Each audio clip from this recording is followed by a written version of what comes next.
Hey there, welcome to the Her Business podcast. I'm Susie Daphnis, I'm your host, I'm the CEO at Her Business, and today I want to talk about something that might feel a little bit uncomfortable, but that's okay. I know you've got this. If you're listening to the podcast, you've probably built a business that generates revenue, maybe significant revenue, and you've worked hard for it, you've grown this business, you've kept it running through everything that life has thrown your way. But my question is this: are you actually building long-term wealth? And I want to be clear about what I mean. I'm not talking about this year's revenue or turnover or even profit. I'm talking about wealth. And the definition that I like to use for wealth is Buckminster Fuller's definition. Now, Buckminster Fuller was an American inventor. He's been passed now many, many years. His definition was that wealth is a person's ability to survive a certain number of days forward. Now, when I first heard this definition, PJ and I, we latched onto it. How could we run our business and create our life so that we could survive many days forward even if we stopped working? That is what I mean by wealth. But I also mean wealth in choice, in how you spend your time, in what your future looks like, regardless of whether you sell the business one day or you retire or you decide to go in a completely new direction one day. But what about if we were building wealth that allows us to survive and thrive many, many days forward without having to continue to work really hard? Because the truth is, for most women who have genuinely built a successful business, the answer is not yet feeling like I'm wealthy. Sure, the money comes in, but it doesn't stay or accumulate or compound the way it could. And that's because building wealth and generating profit are not the same thing. And my guest today is changing how business owners understand this, and she's daring them to do something different. Now, Mel Browne is an award-winning ex-accountant and ex-financial advisor, now one of Australia's most respected financial educators. She's the CEO at Mel Browne Money and the author of 5 books, including her latest book, which we talk about in this interview, and that is Dare to be Wealthy. I love that title. Now, this conversation with Mel will change how you think about the relationship between your business and your financial future, and I cannot wait for you to hear it. So let's welcome Mel Browne. Hey, Mel, welcome. Thanks for having me. I am so excited to have you. I was at your book launch was it last week, the week before? I don't know, all the days are merging together. Oh, I know, same. Oh, you must feel that more than me, just having launched your 5th book. Thank you. Yes, you're very welcome. I'm very much looking forward to this conversation because and I love such that you've dressed in theme with it, to see the yellow with the yellow from the book. Very good. Oh, and you've got a little pink. I was going to try and slide this across to you. Of course I can. Yeah, we can pretend. Oh, wow. There we go. That's great. There it is. All right. All right, let's dive in. So here at Her Business, one of the statistics that upsets me the most when I hear it is that only 13% of women business owners generate more than $100,000 in their businesses. And sometimes this is after years and years. Now, the number itself doesn't bother me, but the fact that it's only 13%, that's the bit that bothers me, and we're working really hard to change that. Of the women who have 6- and 7-figure businesses, however, and have managed to scale beyond perhaps even what their last paycheck was, many don't feel wealthy. Could you tell us, in your opinion, what is going on, and also what the difference is between revenue we might get in a business and this idea of real wealth? Yeah, absolutely. I love that you are so passionate about this statistic, because I am too.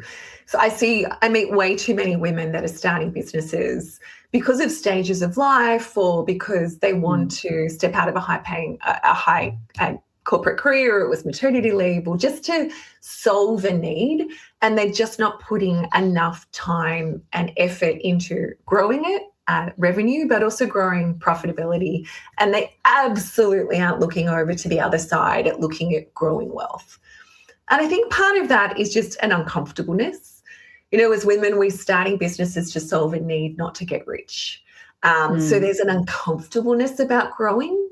And probably to explain that best, and this was probably about 8 years ago, I was at a dinner with other business owners, all female, all successful, and we were talking about this was probably about a decade ago, and we were talking about what we were aiming for.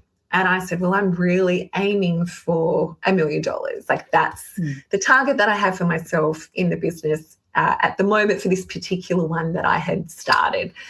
And there was a bit of, like there was like audible, uncomfortable moments. And I had someone come and say to me after, you were really brave for sharing that. I went, why? Why do we think we're brave for saying that this is what we want to go for? Because I always want to create transformational change in the business that I'm in. But I also want to make wealth because I'm starting businesses, not charities. So I think what's going on is really how we feel about the word wealth and how we feel about, as women, what are the roles that we are supposed to be playing when it comes to not just business, but society as a whole, because ultimately that's what's shaping what we're doing in our businesses and what we're doing with our wealth creation. I love, you said so much in what you just said. And I mean, the book is called Dare to be Wealthy. And just that declaration of this is what I want, unapologetically, this is what I want. And that number, and we'll talk about numbers later, is very individual. But I remember I tell a story sometimes, PJ and I, we'd been about 3 years into the business and we were down south in Hynes Beach at a little blue cottage that's still there today. And we were unpacking what's going on in this business. It's got to 6 figures. It's growing, but we are just like spinning our wheels. We're always busy. And that trip in the sand at Hynes Beach, I got a piece of driftwood and I wrote the number 1 million. And I had never declared even to PJ that is what I wanted. But once we got clear on that, then we could structure the business, the offerings, the team, all of that around that. Now, did the $1 million matter? No, it wasn't going to be a profit, but it meant there was a goal to go for, and it meant a bold declaration of numbers that were way beyond what my parents had ever seen, what anyone around me, and you may have a similar experience with that, to even dare to say, I want $1 million business. Now I'm like, I don't want to be in business unless it's doing 7 figures, but I know that's not for everyone. Yeah. But I think it's just about having that clarity.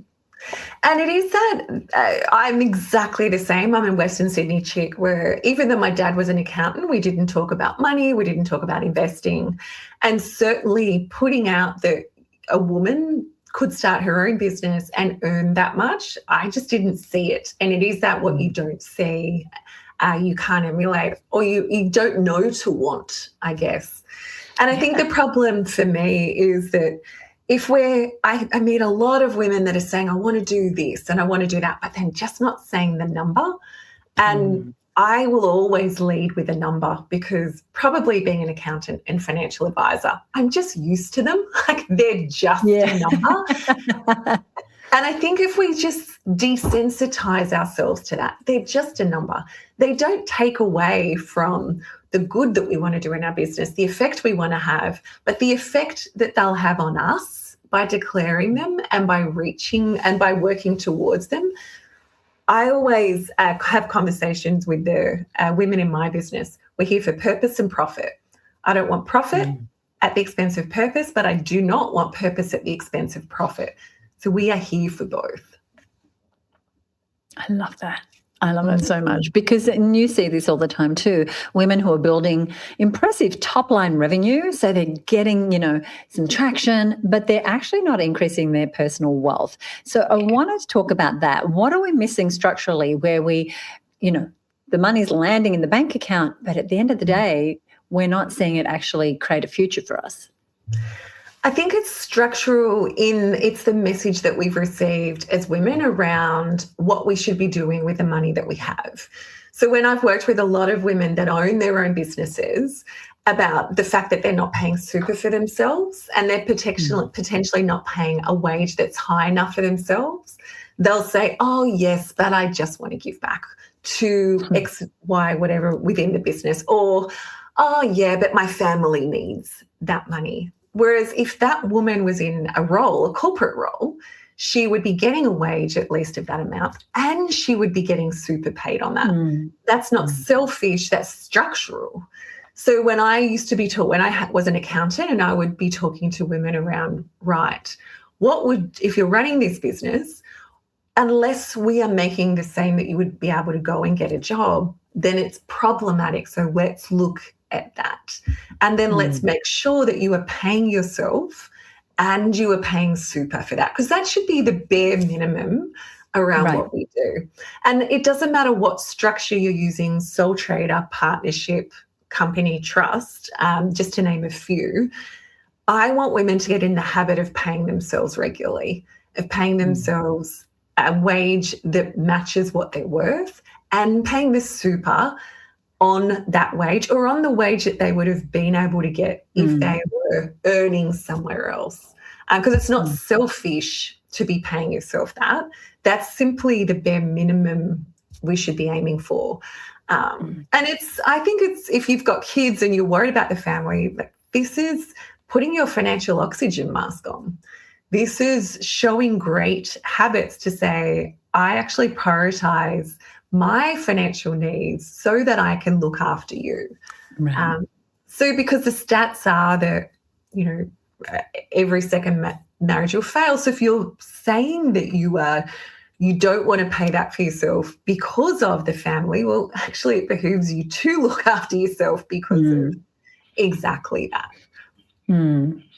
Yeah, and like you said, it's like the bare minimum. We don't all have to have seven-figure goals, but the bare minimum, what are you worth out there in the marketplace, or what could you get out there in the marketplace, and matching that. I want to talk about a couple of words because language is so important, and financial literacy is something that has been part of my world for many, many years. I want to talk about the word rich, which I think is even more tainted for many of us than the word wealthy. Do you think about them differently? How should a woman running a business think about that difference, perhaps in practical terms? I think it's figuring out the word that settles best with you and running with that. Because personally, I don't love the word rich. For me, it's like flash in a pan and get rich quick, and it's here for a short time, not for a long time. Whereas wealth for me is long, it's deep, it's simply choice and freedom. Whereas someone else who maybe is in the health space, for them, rich might be rich in health. So therefore, they have no problem thinking of themselves as rich in money as well.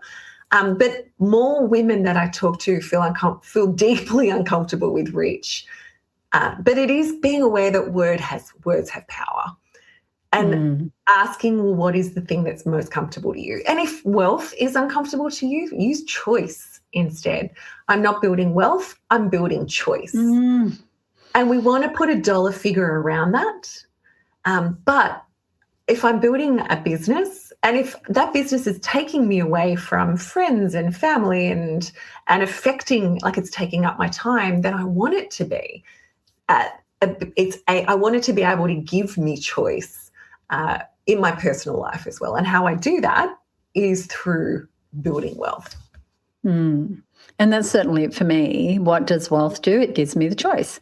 How I spend each day, with whom, doing what, how much time I can take out away, traveling, doing the things I love. It's the choice. It's not seeing a number in the bank account. It's what that makes possible. Yeah.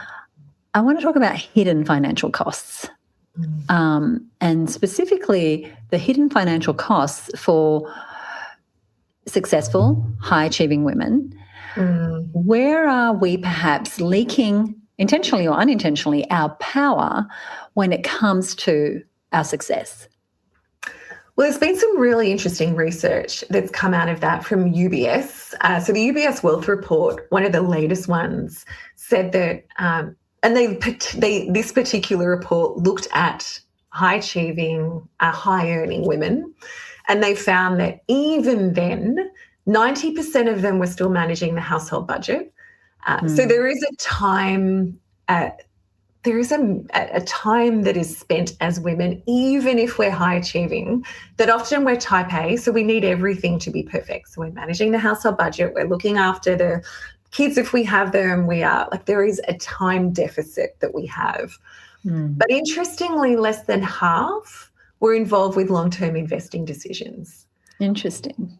And that really concerned me, because there's an abdication that's happening where it's like, I am high achieving in all these areas, but when it comes to long-term investing, I'm just going to abdicate that. I'm not going to have any say in it. I'm simply going to pass that on. And there is a cost to that, because the research shows unequivocally, again and again, multiple studies have proven that women are better investors. That we tend to invest for the long term. We are less risky. We will invest regularly. We'll diversify. So we actually should have a seat at that table and be involved with those decisions. So the financial costs are that we are simply not across what's happening. We're all over potentially our business, but we're not over what's happening in our households with the wealth that is created or not there. And I get it. There is this trade-off of I'm busy, but my question for as a high-achieving woman, I get it. There is a trade-off that I see between being busy on the right things and being busy building for the long term. And I want to make sure I'm enjoying today. I want to make sure I'm building my businesses and I am dealing with the urgent, but I also want to deal with the important, and I want to make sure that I am investing, that I am caring about my superannuation, that I am making sure that I am building those choices. Because the danger that I see is that, technology moves at such a rapid pace. We are in a hyper-competitive world. If you take your eye off that wealth creation ball and you can't sell your business for what you thought you could, or that revenue does decline, then if you are not building wealth, then suddenly you are having to hustle harder and harder and harder and having to keep your eye less and less off on that. So for me, it's riskier not to be building wealth and to be building a business than to be abdicating it like the stats show that so many women are. I want to say something about that because I've heard this more and more in the last 12 months or 18 months, women thinking that selling the business is payday. Oh, drives me nuts. Yep. And the unfortunate part about that is a lot of these businesses, especially the ones that I get to see day to day, are beautiful service businesses, perhaps with great cash flow, hopefully with great profit. But the payday is like, trying to hit a dartboard that's a kilometre away because we don't know. Absolutely. And what if something was to happen? What if, there was some unfortunate incident and that cash flow from the business stopped? Then what? Yeah. And so, speak to that. I so agree. So when I was an accountant, I used to talk to my clients about you want your sale to be the cherry on top, not the cake. So you want to have been building wealth. You want to have been contributing to super throughout with the cash flow of your business throughout its life so that when you go to sell, it's like, oh, wow, this would be amazing. Not, oh, God, it has to sell and I have to get this much. And if it doesn't, I have to keep working. Like that just removes all choice. And I absolutely see this because I part own a preschool. I've got a number of businesses. What it was worth pre-COVID versus what it is worth now because of rental increases, policy changes and more is a 10% of the value.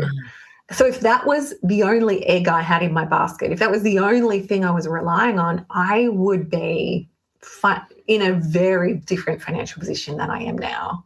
Whereas it is only one of the businesses that I have where I also invest in property, in shares, in super and more. So that whilst that's disappointing, it's not the be all and end all.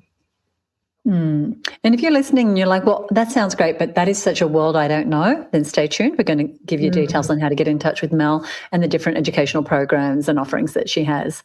We talked earlier about having a number. Why? Tell us about that. What is your position on this, that we all need to have a number? And is it a revenue number? What is that number that you speak of? Yeah. Which is this magical number. Well, I think it's got to be the thing that is motivating you. And that, for most people, you will have more than one wealth creation number and you'll have more than one business number. But there might be one that incentivizes you more. So if I look at both, the wealth creation number might be, I want to have $5 million by the time I stop working in investments. It might be that I want to be able to stop working at 60 with an income of $60,000 a year. it might, like, you would have hopefully you would have clear numbers around that. And then you would have numbers below that to what that means to contribute to super, investing in shares, etc. So you would have your big number, and then you would have your smaller numbers around, well, what does that mean for today? Business is the same. So I always have targets in my business that are kind of aspirational, and often they're both revenue and profit targets. I'll want to make, one of my big profit targets at the moment, I want 7 figures of profit. But my revenue target, therefore, is aligned to that. But I'll often make that larger. So I had something with my team last year where we said, what would we do if we wanted to hit 10 million? Because what you would do, not that we want to hit that, but it raises your eyesights. It means that what you're wanting to do is very different. And chances are you'll coast past where you want to get because you've got your eye on that bigger prize. But it's also then understanding underneath that, what are the numbers that you need to know so that you know if that's working or not? Because business is a series of experiments, and we don't know if those experiments are working if we don't know our numbers. That is just what it is. So I would want to know things like, or numbers that I know that I'm interested in are, what are my leads? What are my conversion rates? What's my average sale? What's my retention rate? Like, they're 4 numbers that I am all over, as well as what's my profit. Because if I'm chasing revenue but not also having that profit, then I'm not interested. So and I think something like that retention number can be a really interesting one, because I see the mistake for too many business owners is they're constantly chasing new customers, but they're not looking after the ones that they have, or they're not asking the question, what else do they want? They don't understand pricing psychology. So it's about understanding we don't just want to be good at what we do. We want to be good at business. And that means knowing the numbers. And you don't have to be an accountant. You can have a bookkeeper get these for you and let you know what they are regularly. But you need to understand the activities that will influence those numbers, so that you can run experiments and see, well, if I do this, how will it affect it? Oh my gosh, we could just talk about all that for another hour. Thing I know. Pricing, numbers. I do too. What are the things that we measure? And I wanted to pick up one thing you said, and that is you were asking with your team, if we were going to go to 10 million, what would it mean? And what I want to talk about is, just very briefly, is that if we are looking to incrementally grow, we can kind of muscle our way to a point. But if we want to scale, then that's a whole different way of thinking, of being, of showing up. Just like when I wrote that $1 million in the sand, we were at 300,000. The next year we might have gone through 20, 325, 350, I don't know, maybe 400. But within 2 years, we'd gone to 3 million. Then 5 million, then 10 million. That is totally different, but you have to know the numbers. And I confess, I am not a numbers person traditionally, but I know which numbers to watch and which ones I can influence, to Mel's point. And then I get my reports from the bookkeeper in a way that has me go, oh, okay, that's working, that's not working. I don't have to know how to balance my books. I don't have to do all that. Great if you can, but it's understanding the numbers that matter most to you and having the distinctions that Mel just gave us of what are the numbers that I need to be tracking. We don't need to be tracking everything. Whereas see people tracking how many followers they have on social media. Often revenue, vanity targets. Yeah. Right. Rather than what is the profitability of this offer that I keep adding value to? This scope creep that I have in this price point where I'm ending up not making enough, or, the somewhere where there's a leak because there's, either ill-performing team members or things, subscriptions we haven't let go of, or extra expenses. Like there is a lot. I'm not saying it's simple, but as business owners, we don't have to, as you said, be the accountant, but we need to have, the commitment to understanding the numbers and then getting clear on what numbers matter. And there are people that can help you get clear on that if you're not sure. I can't agree with everything you said more. Like, you don't need to know them all, but you need to know the ones that will take you where you want to go. And you need to understand the activity that will affect those numbers and run those experiments. But to your point, when we ran that, when we asked that question of the team, that's part of the reason why we ran such a giant.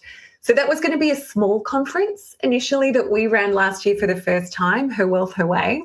It morphed into a 700 women, our very first conference, 700 women conference with sponsors, and we fed them and we kept the price point because when we asked that question, it would be, it would be a bigger conference.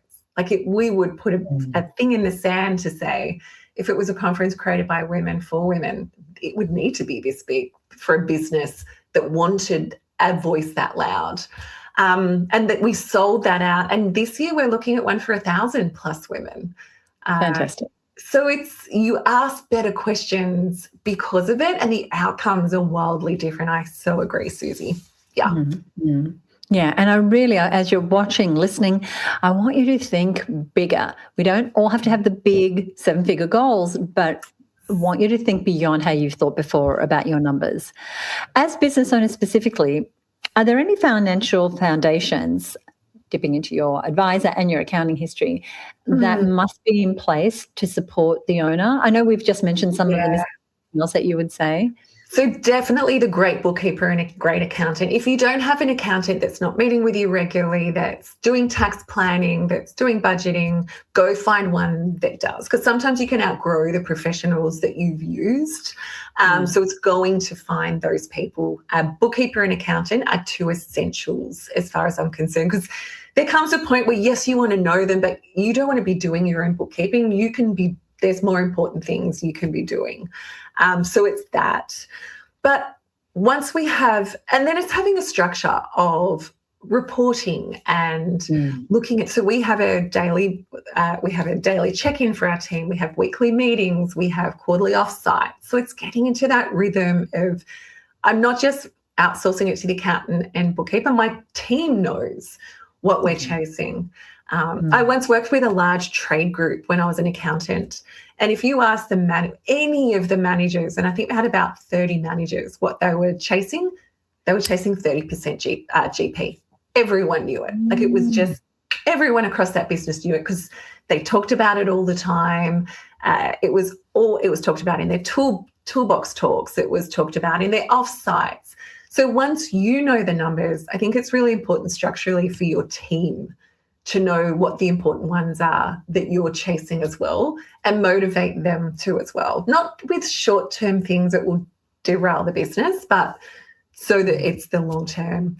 But I think you have to look up the other side as well. So you've got to automate your wage. You've got to automate your super. You've got to automate your investing. You've got to build that muscle of financial literacy. And I'm not a fan of just abdicating it to a financial advisor. Financial advisors can be amazing, and I know some great ones that we work with in our community. But you want to develop your financial literacy first, so that when you go and meet with them, you understand it's a conversation, not them just telling you this is what we're doing and you're hoping that they're doing enough. And I watched today the conversation with Tora, who was the Olympic snowboarder for Australia, in a podcast interview. And she said when she got that massive sponsorship endorsement, she went to a financial advisor and he lost it. And it's one of those stories where it was heartbreaking to listen to her. But we don't just want to abdicate and trust professionals. We want to have financial literacy and develop what I call a database gut. So Karen James from Women in Focus first coined that, where we understand our numbers. We know we have got that level of financial literacy. So when someone else suggests something and we go, that doesn't feel right to us, we trust that. And we don't go, oh, no, they're professionals, they know. We actually trust that gut. But for busy high-performing business owners particularly, we want to automate as much of this as we can. Because personally, I don't want to be thinking about, oh, yeah, that's right, I meant to invest $1,000 into a broad-based ETF with Pearl every week. I don't want to be thinking about that. I want it to happen in the background. So you can set that up so it just happens. So you can focus in on your business and simply building that. Mm. And in the book, you talk about, for those who perhaps haven't really ventured into, you're great at making money, but you're not putting any of it away for the future. It doesn't even take a lot of money to start building the habit and the structures to, as you say, automate that money going and then watching what happens to it over time. And whether you are currently 35, 45, 55, it doesn't matter. It's not too late, 65 even. Yeah. If you get the right structures around you and the right advice around you. And I love what you said there about abdicating. I know for me too, there were times, especially early in the business, like I was the marketing brains, PJ's the finance brains, and, never the two shall meet.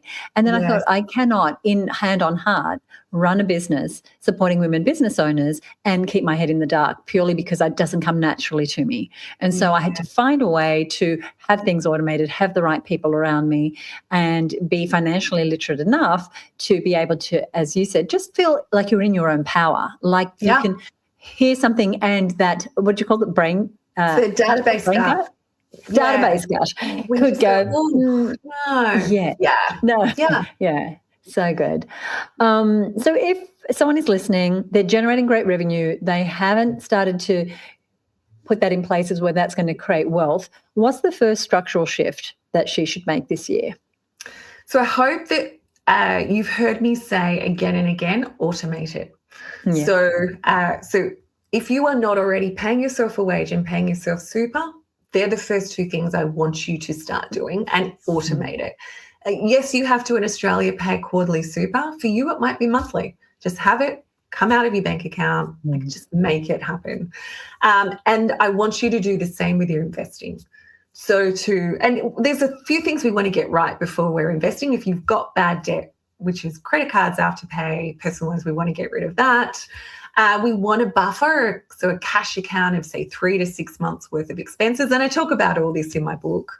But after that, we want to also be investing personally too, because otherwise I have to wait until I retire and can access my super in order to stop work. So I want to ultimately doing it both. But the first structural shift, automate. Pay myself a wage, pay myself super, and then start investing automatically outside as well. At Her Business, we have a tagline which I feel fits you, what I know of you, it fits the book, and that is your business, your rules. How has that idea shaped the way that you run your business and life? I loved when I read that because my saying is design the life you love. So it's about creating, my business exists to create a life I love. And as someone who came from quite a violent, inconsistent household, that means that I want to make enough profit that I can donate a crap load of money to charity. That's part of designing the life I love. It's meant that I'm not scared to make a profit as well as have a purpose, because the more I earn, the more I can give away. And that is genuinely how I think of it now. But it also shaped the type of business that I have. So I used to own an accounting and financial advice firm. I'm stupidly introverted. Those one-on-ones energetically just didn't serve me. So I sold that business pre-COVID. And I now run a financial education company because I felt like I'd bought a job and a job that I hated. So I now have a business where it's educational. It is, yes, it's still in real life, but there are moments, they're not all the time. I get to have my brain picked and work in such a way that just enables me to give back and have that purpose profit business that I really wanted that actually works for me. So that has definitely shaped my business because I never want to feel trapped and like I've bought myself a job again. For me, business has to be about purpose and profit. And that absolutely shapes how I run my business. The latest book is Dare to Be Wealthy, the anti-hustle approach to creating real wealth on your own terms. Mel, thank you so much for being here with me. Thank you so much for having me. We all started our businesses for a reason. And what I hear most often is those reasons were to create something more meaningful, to have more freedom, to make a difference, to build something that really matters, to leave a legacy. But somewhere along the way, we can become uncomfortable with the idea of actively and unapologetically building wealth. I know that has been a stuck point for me many, many times. Just questioning, who am I to build wealth? But like I said, that definition I gave you very early on from Buckminster Fuller of a person's ability to survive a number of day forwards, that for me became the guiding light. Having a number in mind or having a situation with our investments in mind. The business takes center stage. It is the vehicle through which our wealth can be created. And the freedom, the choice, the future we deeply want, we don't want to push that to the back. Mel is daring us to bring that back into focus, and that's exactly the work she does with women every single day. Because a profitable business isn't the same as a plan that is going to set you free financially. Real wealth, as Melissa says, is built deliberately. It's built by business owners who decide without apology that they deserve to be financially free as a direct result of the work they are doing right now. That is a leadership decision, and it will shift not just how your business operates, but where it takes you. Now, all of Melissa's links and resources, including one to her book, Dare to Be Wealthy, which I highly recommend you pick up a copy of today, are in the show notes for this episode over at herbusiness.com/366. If you enjoyed this episode, we'd love it if you would leave us a rating or review on Apple Podcasts. That's the best place, or even on Spotify, just mentioning how much you enjoyed Mel, how clever she is, how much you love the show, all those things. Or you can send us a message directly on Instagram, and I'll be sure to share the love with Mel. You'll find us on Instagram at herbusiness. And once again, on our website at herbusiness.com/366, you'll find a summary of today's episode, links to Mel's programs, and links to any other resources that we've talked about. And if you're new to the show, please subscribe or hit follow wherever you are listening, and join us for the next episode for more inspiring stories and lessons from successful female entrepreneurs. See you back here soon, right here on the Her Business podcast. Bye for now.